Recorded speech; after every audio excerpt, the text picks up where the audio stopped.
कराई है, क्या आई जांच रिपोर्ट, क्या तथ्य आए उसमें? जांच रिपोर्ट में जो मेन बिंदु आया है, मतलब जो एसडीएम द्वारा जांच की गई है उसमें उन्होंने कुछ कंट्राडिक्शन पाया है, जो इस चीज़ को पुलिस अधीक्षक महोदय को भी भेजा गया है। ये अतिरिक्त ये भूमि जो है, चूँकि निगम के लीज से प्राप्त भूमि है, तो उसमें एक विषय ये भी है कि उसको दान इत्यादि देने की क्या प्रक्रिया है, वो भी प्रश्नवाचक चिन्ह है उस पे।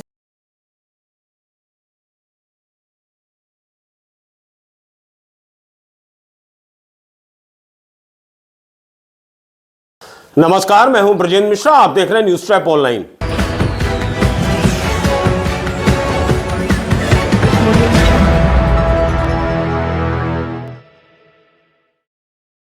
जबलपुर के बेहद चर्चित डॉक्टर हेमलता श्रीवास्तव केस में जबलपुर कलेक्टर ने एक साथ 4 मोर्चे पर कार्रवाई के आदेश दिए हैं।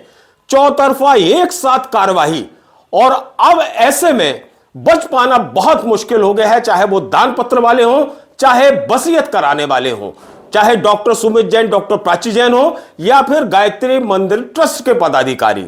अब इस पूरे मामले में कलेक्टर ने जबलपुर नगर निगम की भी एंट्री कर दी है, और एंट्री इसलिए कर दी है क्योंकि डॉक्टर हेमलता श्रीवास्तव की जो पूरी प्रॉपर्टी है, 25,000 स्क्वायर फीट भूमि, वो नगर निगम की लीज भूमि है। और ऐसे में जब नगर निगम उसका मालिक है, तो फिर लीज ट्रांसफर कैसे हो गई, स्वामित्व का परिवर्तन कैसे हो गया, और लीज रिन्यू के साथ साथ लीज ट्रांसफर की अपनी एक प्रोसेस है। लेकिन इस सब को नजरअंदाज करते हुए उप पंजीयक किशोर बारापत्रे ने दनादन वसीयत भी रजिस्टर्ड कर दी और दान पत्र भी रजिस्टर्ड कर दिया, जबकि उन्होंने यह जानने की कोशिश नहीं की कि आफ्टर ऑल ये पूरी प्रॉपर्टी नगर निगम की लीज भूमि की है। जरा सुनिए कलेक्टर साहब को। भूमि जो है, चूंकि निगम के लीज से प्राप्त भूमि है, तो उसमें एक विषय ये भी है कि उसको दान इत्यादि देने की क्या प्रक्रिया है, वो भी प्रश्नवाचक चिन्ह है उस पे। तो इसलिए निगम को भी ये दिया जा रहा है कि वो भी अपने तरफ से इसमें कार्रवाई करेंगे। कलेक्टर राघवेंद्र सिंह ने एसपी जबलपुर को भी लेटर भेजा है, और उसमें यही कहा गया है कि जो एसडीएम पंकज मिश्रा ने बयान लिए थे, उसमें जो फ्रॉड का मामला इंगित हुआ है, यानी धोखे से उस दान पत्र में प्रॉपर्टी बेचने का उल्लेख, उस पर कार्रवाई होना है। यानी सीधा सीधा आशय यह है, धारा 420 के तहत धोखाधड़ी का केस निश्चित तौर पर दर्ज होना है।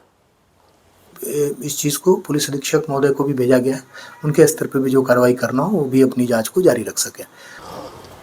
इसके बाद कलेक्टर ने यह पूरा मामला पहले जांच कराई एसडीएम आधारताल से, पंकज मिश्रा से, और अब उसके बाद वृद्ध माता पिता भरण पोषण का जो अधिनियम है, एक्ट है, उसके अंतर्गत पूरे केस की सुनवाई प्रॉपर तरीके से हो, इसके लिए एसडीएम कोर्ट के लिए आदेशित किया है। और पंकज मिश्रा जो पूरी जांच कर चुके हैं, अब एक अदालत की प्रक्रिया के तहत पूरे मामले की सुनवाई करेंगे। उन्हें पूरा अधिकार है वसीयत और दान पत्र को निरस्त करने का। कलेक्टर जबलपुर ने रजिस्ट्री विभाग की जो भूमिका रही, उसे भी बहुत गंभीरता से लिया है, क्योंकि डॉक्टर हेमलता श्रीवास्तव की दिमागी हालत बिल्कुल ठीक नहीं थी, मानसिक स्थिति बिल्कुल ठीक नहीं थी। डॉक्टर रत्नेश कुररिया ने बाकायदा उनका अनफिट सर्टिफिकेट भी जारी किया था, जिसकी जानकारी सूचना रजिस्ट्री विभाग को दी गई थी। लेकिन वरिष्ठ उप पंजीयक किशोर बारापत्रे ने आंख बंद करके दनादन वसीयत के साथ साथ जो दान पत्र है उसे भी रजिस्टर्ड कर दिया। कुल मिलाकर इस पूरे मामले पर जिस तरह से कलेक्टर जबलपुर ने चौतरफा कार्रवाई का आदेश और निर्देश दिया है, वो वास्तव में सराहना के काबिल है। और अब चूंकि इस पूरे मामले में जो भी कार्रवाइयां होना है, उसकी मॉनिटरिंग खुद कलेक्टर साहब कर रहे हैं, इसलिए किसी भी तरह की चूक या हीला हवाले की कोई आशंका हो ही नहीं सकती। और आप तो जानते हैं इस प्रॉपर्टी पर नामांतरण पर वैसे भी रोक लगी हुई है। अब सीधा सा यह है कि जब चौतरफा कार्रवाई होगी, तो ऐसे में बच पाना बहुत मुश्किल है, फिर चाहे वो दान पत्र हो और चाहे वसीयत कराने वाले लोग हैं। दान पत्र और वसीयत का निरस्त होना तय माना जा रहा है, ये हमारे भरोसेमंद सूत्र कह रहे हैं। और यह भी तय है कि दान पत्र की रजिस्ट्री में जो 65 लाख रुपए की स्टांप ड्यूटी लगी है, उसका भी डूबना लगभग तय है।